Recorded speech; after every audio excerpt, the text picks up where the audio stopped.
Listen closely, for the sea does not give without taking. Its waves carry not only pearls and fish, but also curses. This is the tale of a fisherwoman, a piece of gold, and a goddess who does not forgive. Long ago, in a small fishing village on the coast of Kerala, there lived a young woman named Mira. She was like many others in her village, poor, barefoot, and bound to the sea for her survival. But she was known for something rare: her laughter, which rang brighter than the gulls overhead, and her voice, which was said to soothe even the restless tide. Each morning before dawn, Mira waded into the surf. Her nets were patched and worn, her boat fragile, and yet she cast them out bravely, singing as she worked. At sunset she returned, weary, carrying just enough fish to feed her family. Never more. But one morning, after a storm had raged all night, the sea was still unsettled. The water foamed dark and heavy, as though hiding a secret. As Mira pulled in her net, she felt a weight unlike any she had known. The ropes cut into her palms. Her shoulders burned. She thought she had caught a rock, or perhaps the carcass of some creature dragged from the depths. And then she saw it. The net broke the surface with a glittering flash. Inside was no fish, no crab, no seaweed, but a single anklet.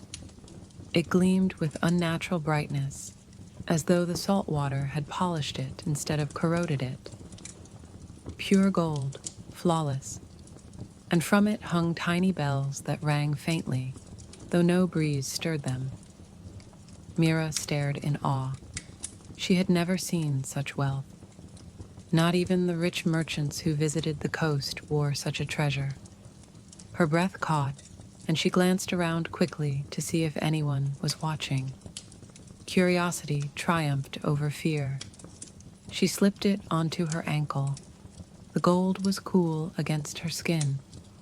The bells chimed softly, as though in approval, and in that moment her fate was sealed. That day, her nets overflowed. Fish swarmed as though begging to be caught. By evening, her boat was heavy, her baskets sagging under the weight of her fortune. When she sold her catch in the market, coins poured into her hands like rain. She had never seen so much silver in her life. The next day, the same, and the next. Soon, Mira's hut filled with fine cloth, brass vessels, and ornaments. Her name spread along the coast, the fisherwoman with fortune in her nets. But with fortune came whispers.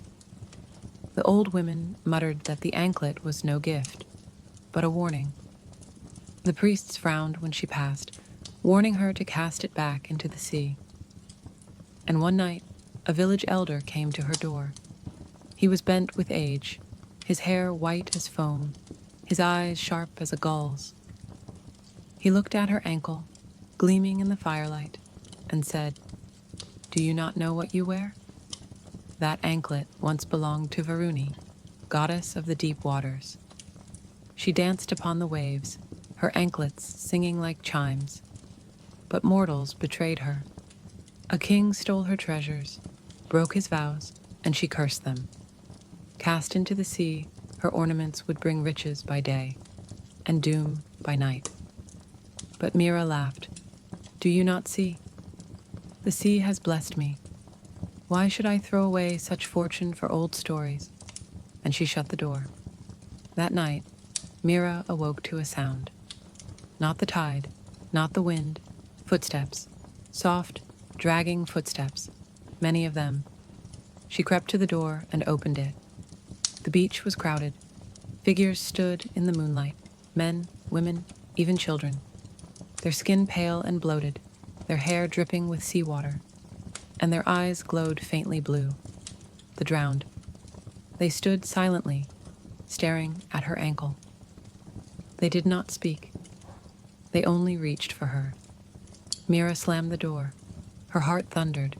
The bells on the anklet jingled faintly in the silence, as though mocking her fear. When she looked again, the beach was empty. Only the waves remained, but each night they returned. The drowned drew closer. Their wet footprints stained the sand before her hut.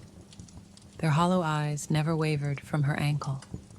By day, her fortune grew, but her laughter faded. Her eyes grew hollow. Her songs were silenced. The bells haunted her, ringing in her ears, even when the night was still. At last, one storm-tossed night, she could bear it no longer. She tore the anklet from her ankle and hurled it into the sea. But the sea did not take it. The waves pushed it back to her feet. The bells rang like cruel laughter. On the night of the new moon, when the sky was darkest, they came again. The drowned. This time they did not wait outside. They poured into her hut, dripping seawater across the floor, their arms outstretched, their fingers reaching, their eyes fixed only on the anklet. Mira screamed and fled into the storm. The anklet's bells betrayed every step. She ran across the sand toward the roaring surf. The drowned followed, silent, unstoppable. Their footsteps left no trace. Some say she plunged into the waves, never to rise again. Others say they dragged her beneath the surf, until her cries became nothing but bubbles. As for the anklet, the sea does not give up its prizes so easily. Fishermen say it is still out there, waiting, tangled in nets, gleaming in the sun, promising fortune to anyone desperate enough to wear it. So remember this, traveler. Riches that come too easily are not gifts, they are bait. And one day, the sea always comes to collect. Long pause, fading to silence,